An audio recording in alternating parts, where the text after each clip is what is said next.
This Torah class is brought to you by TorahAnytime.com. Okay. Hey, Shalom Aleichem. Sorry for the lateness. It took a long time to get here. So, firstly, it's a great kavod to be at such a chashuv gathering of B'nai Torah, who I think you have to call it that if you spend time learning Hilchos Lashon Hara, so it's like an insurance policy. Basically, there are a lot of people, they could make money, but if it's not insured, then you could jeopardize it. I wasn't even going to speak about this, but when I was a bacher, I grew up in Flatbush, and I used to walk to Rabbi Victor Miller's shul for 3 years.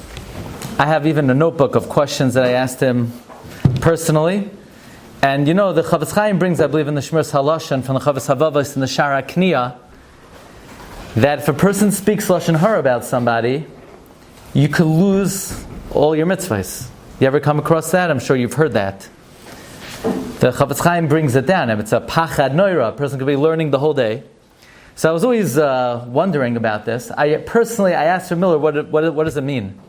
So he told me, and I've seen this they now have a purest on Orchos Tzadikim. They bring down this approach. He says it doesn't mean that one time you could lose all your mitzvahs. It means each time they could take away a little bit, commensurate with kafi, what you said about somebody, to that midah keneged midah, there's a certain shiur that they could take away. So to get together or to learn on your own Hilchos Lashon Hara every day, it's an insurance policy for your learning. You spend the majority of your time learning. You want to make sure that it's stowed away in a safe place. What I would like to share with you today is an approach to understand, probably, the most common subject you'll hear about when it comes to Lashon Hara is Chavetz Chaim said, Mi ha'ish ha'Chavetz Chaim, you want to live a long life, you have to guard your mouth. That somehow Shmiras HaLashon is the key to living long. Why? There are a lot of mitzvahs in the Torah. What, learning Torah is not the key to long life? Kibbud Av V'Eim is also a key to long life. What about tefillin? What about talis? What about tzitzis? A lot of mitzvahs. Why dafka Shmiras HaLashon? The Chavetz Chaim wrote many svarim on speech, not just Sefer Chavetz Chaim, not just Shmiras HaLashon. He also wrote a Sefer Zachar LeMiriam, Sfas Tamim. Chavetz Chaim wrote dozens of svarim.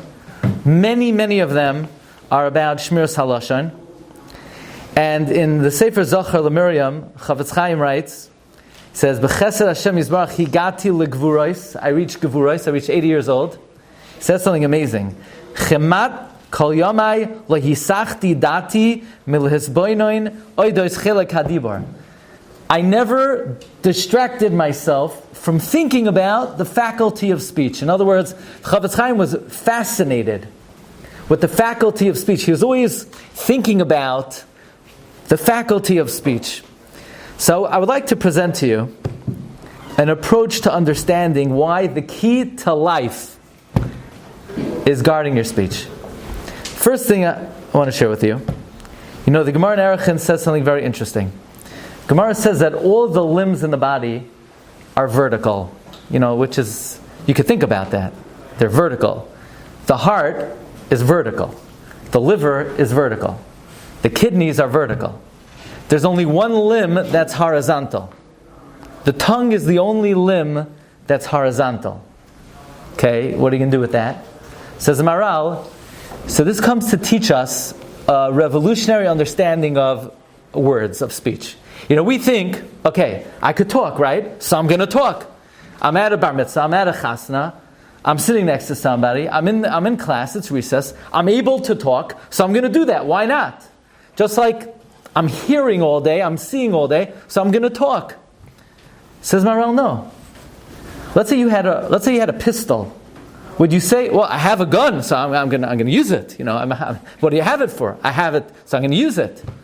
No, you have a gun just in case you need it. Not everything you have you use. Some things you have because you might need it, or just in case. Says Maral, the fact that the way the Rebbeinu Shem created Dibor, the way the Rebbeinu Shem created the mouth, is that the tongue is horizontal when every other limb is vertical. It's to teach that you don't talk because you can, you have it just in case you need it. Okay, so you're learning, obviously you need to talk. You're davening, obviously you need to talk. I see my friend, he needs some cheering up. I see my friend, I have to greet him, I have to say hello. V'ahavta l'recha kamocha. But, there's this thing, people have this misnomer, awkward silence, awkward silence, like chas v'shalom. You're sitting somewhere, and nobody's talking, so heaven forbid there should be silence. The Rebbeinu Shem gave you a mouth in case you need it, not just till, it should constantly be going.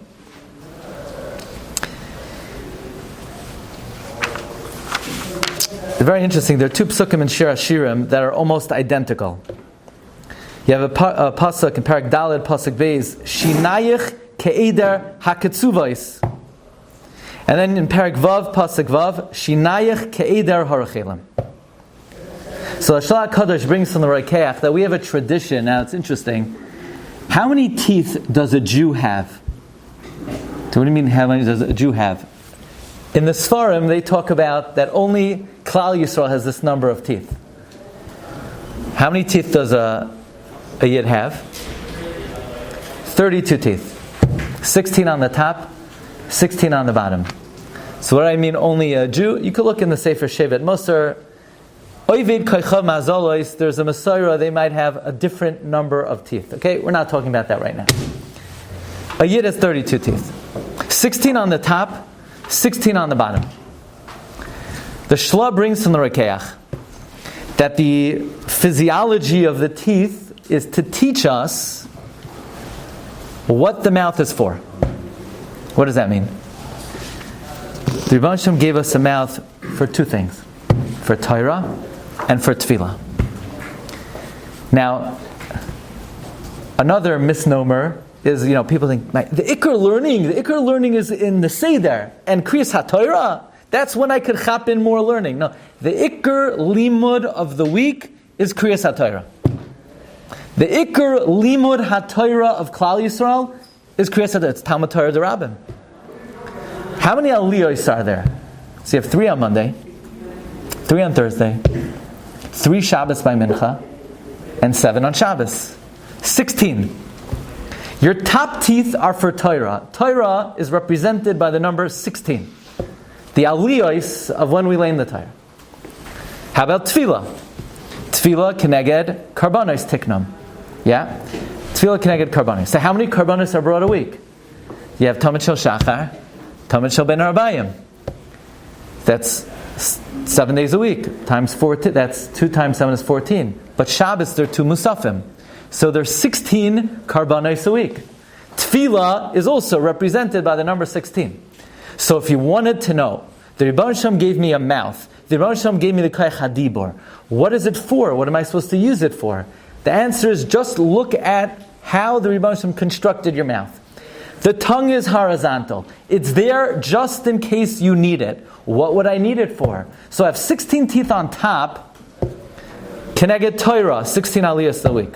I have 16 teeth on the bottom. Keneged Tefillah, 16 karbanos a week. Anything else, it's horizontal. Just in case I need it. Just in case I need it. There's another amazing thing. If you look in Sefer Bereshit, in Parshas Bereshit, when the Rebbeinu Shem created the world, anybody know how many times does it say the word Elokim? Sefer HaYetzirah says Elokim 32 times. Keneged Lamed Beis Nesivois HaChachma. There are 32, the Ramak writes, that he knows this based on Mesorah and based on dissection. Rav Moshe Cordovero says that there are 32 main blood vessels that go down from the moyach into the mouth, into the 32 teeth. So from the moyach, from the brain, there are 32 main blood vessels that go down from the brain to the teeth. To teach that if you wanted to know what a mouth is for, chachma. You have 32 teeth, keneged lamed beis nesivos hachachma. Okay. So this is just by way of introduction. There's a very interesting bracha we say. Every time a person takes care of their needs, the bracha is Asher Yatzar. Many years ago, somebody came over to me and he said, I was once at the Agudah convention and Dayan Dunner got up and he was supposed to give a major address, and he got up there and he opened up a siddur and he read the bracha of Asher Yatzar and he translated the bracha of Asher Yatzar and he sat down. I said, oh, very, very nice to know. A few minutes later, another guy comes over to me. He said, Rabbi Glatstein, you just spoke about Asher Yatzar. Did you know many years ago? I said, I know, somebody just told me. No, there's more to the story. Dayan Dunner got up, he translated Asher Yatzar, he sat down. The guy said, my father came home and he said, what? I came to a Agudah convention to hear something. I know Asher Yatzar, I know the Taich of Asher Yatzar. I learned that in 3rd grade. Why did Dayan Dunner? The next day, my father lost the ability to go to the bathroom. He went to a Rav. The Rav said, what happened? What time did you lose? He said, I lost yesterday. What were you doing that time? So he said, I was talking about what Dayan Dunner. He said, you have to ask Dayan Dunner from Mechila. He was teaching the importance of Asher Yatzar. He asked Dayan Dunner from Mechila, and he had an immediate refuah. That's what somebody told me. Asher Yatzar is a very important bracha. But there's a halacha that many may not be fully familiar with. After Asher Yatzar, you're supposed to make Elokai Neshama. You know that?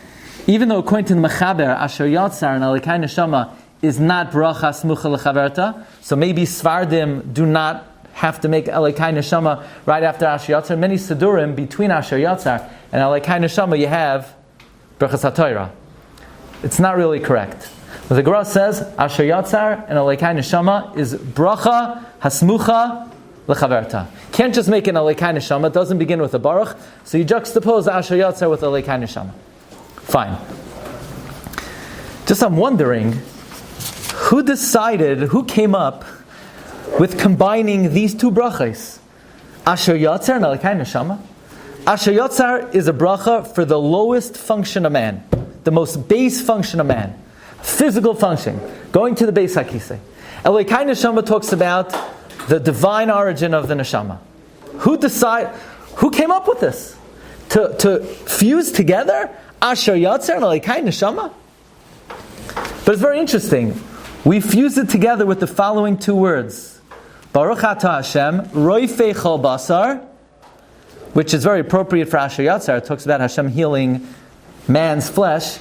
Umafli la'asois. Hashem acts wondrously. Does anybody know, how does the Chumash refer to someone who makes a neder? We had it in Parshas Nasai. What is it? Ish? Kiyafli? Lindar? Nah, Ish Kiyafli. He got it? Yeah. All right. Good job. Ish Kiyafli. If a man speaks, what do you mean a man speaks? It doesn't say Ish Ki Yedaber, Ish Ki Nidar. It says Ki Ish Kiyafli. Why is the word Pele used for a neder? Or if you look in the Rambam, Hilchos Nedarim, Shvuos, Naziros is in the category called Hafla. Hafla. Pele. Pele. Why is it called Pele? If you look in the Ramah says, when we say Umafli la'asais, what's the great Pele? The Pele is Hashem created us with a guf. We also have a neshama. What holds the guf and the neshama together? You ever wonder about that? You know, the guf is full of nekavim, the guf is full of holes. If you had a balloon that would be full of holes, the air would leave. So how does the neshama stay in the guf? You know, what's the glue? Did you ever wonder, what is the glue that holds the neshama onto the guf? The Ramah says, Umafli la'asois. That is the biggest Pele in the whole world. The greatest wonder in the world is Rebbeinu Shalom puts a soul in our body, and the soul stays in the body. So what is it? What's the glue? Because whatever that glue is, you want to make sure that glue doesn't dissolve. Okay, now a little side question for you. If you're a Rebbe, what is the most important quality of being a Rebbe? What do you say? He should care for the Talmidim. He should love the Talmidim. Here, you ready for this? I'm going to say an answer and you're all going to be maskim. The Rebbe has to speak clearly, because if he mumbles and you can't understand the words he's saying, you don't know what he's talking about. So even if he doesn't like you, and even if he doesn't, if you can't simply hear the words he's saying, then how are you supposed to learn anything? Now, who in our history is our greatest Rebbe? Moshe Rabbeinu, yeah? So isn't it unusual that the greatest Rebbe in the history of Klal Yisrael, he couldn't speak clearly? He was kvad peh ukvad lashon, haloi davarhu. That Moshe Rabbeinu couldn't speak clearly. Why couldn't he speak clearly? You remember the Gemara in Tainus? What did Moshe Rabbeinu serve during the Shiva Simei Miluim? Bebeged lavan she'ein boy Imra, a white garment that had no hem. How do you say hem in Lashon HaKodesh? Imra, Amira. It's very interesting that a hem, which is the final touch of a garment, is called Imra. The Gemara says that a child, b'mei imai, his eyes are closed, his mouth is closed. He learns kol HaTorah kula. Then the malach comes and hits him where? B'malach v'satroi al piv, and he forgets the Torah. Why would the baby forget the Torah if the malach hits him on the mouth? He should forget the Torah if the malach hits him over the head, not on the mouth. You don't learn Torah, you don't remember Torah in your mouth. Why would the baby forget the Torah if the malach hits him in the mouth? Says the Maral, this is a revolutionary idea. Says Maral, the Rebbeinu Shem created man. Vayivra Elokim es ha'adam. The Rebbeinu Shem created a neshama. Vayipach ba'apav nishmas chayim. So we're a body, we're a soul. But what holds the two together? Vayihi ha'adam lenefesh chaya. What does Targum say? Leruach mimalala. We became a speaking being. The koyach hadibur holds together the body and the soul. So we all have a guf. We all have a neshama. And what's the glue that holds the body and the soul together? Words. Koyach hadibur. The koyach hadibur holds the guf together with the neshama. B'mei imai, when a child can't talk, the neshama could learn kol HaTorah kula. You know why? He's not connected to his guf. Because he can't talk. Can't talk, he's just the neshama. Just the neshama could learn kol HaTorah kula. What do you call when you have a kli, and then the uman comes, and the kli is almost ready to be sold, and the uman gives it the final touch, the final bang. What is that called? Makeh b'patish. Hashem created a baby. Hashem put the soul into the baby. What's the makeh b'patish of a human being before he's born? The malach comes, taps him on the mouth, gives him the koyach hadibur. The body and the soul come together. Once the soul is connected to the body, he can't remember the Torah anymore, because the neshama is affected by the guf. The koyach hadibur is what holds the neshama and the guf together. There's only one person in history whose neshama was so elevated, it couldn't connect to his guf. So he couldn't talk. Moshe Rabbeinu. Moshe Rabbeinu's neshama was so elevated and so lofty, his neshama never connected to the guf, so he didn't have a clear koyach hadibur. But that's how he was able to learn and remember kol HaTorah kula. The miracle of connecting the body and the soul is the miracle of koyach hadibur. Koyach hadibur is the glue that holds the guf and the neshama together. You know what it's called? Pele. It's a wonder. So we have a bracha asher yatzar, that's the body. We have a bracha loikai neshama, that's the neshama.